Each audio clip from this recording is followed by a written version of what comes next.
April, and their management decided not to start them back up. Now, nuclear atoms split, and these split pieces give off a lot of heat. But after 2 months, there's not anywhere near as much heat. So to compare it to Fukushima is wrong. It's still a real problem, but it's not a Fukushima level problem at all. We're looking at pictures right now. I don't know if you can see them, but when you take a look, are you already concerned about the emergency pumps possibly flooding? I mean, they are covered in water. What happens after that? Well, I think the focus has been on those two big buildings, the auxiliary building and the containment. Really, it's not those buildings I'm concerned about. There's a little building out by the water, and it's called the intake structure. And in there is the emergency service water pump. That's the pump that cools the nuclear fuel. So it's important that that building not flood anymore, because if the emergency service pumps get flooded, they won't be able to cool that nuclear reactor. Okay, now Fort Calhoun, as you point out, it's been shut down since April. But then there's Cooper Nuclear Plant, which is about 90 miles south of Fort Calhoun. It's a different story. So why are you more concerned about Cooper?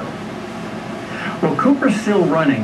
And again, those pieces, if Cooper were to shut down now, the heat produced would be 100 times more than the heat at Fort Calhoun. A lot more heat to get rid of. Now, and it's also the identical reactor to Fukushima. It's a boiling water reactor just like it.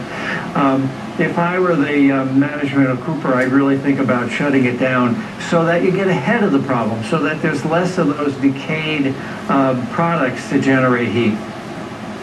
Do you have any immediate concern for the people who are living nearby?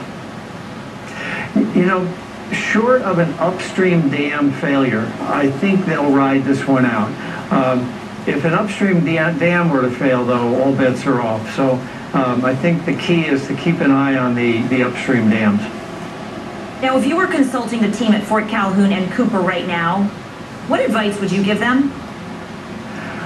Well, Fort Calhoun, you know, they got taken to the woodshed about 18 months ago and have made a lot of modifications since. Now, why the NRC waited 30 years to do that is a question, but right now, with the modifications they've made and being shut down for 2 months, I don't really think they can do much more except wait and hope that the water doesn't get high.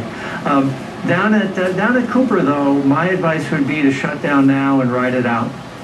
All right, Arnie Gunderson, thank you so much. Let's hope all goes well there and continues as it has. Thanks for having me. And attack, the suicide attack by these Taliban fighters.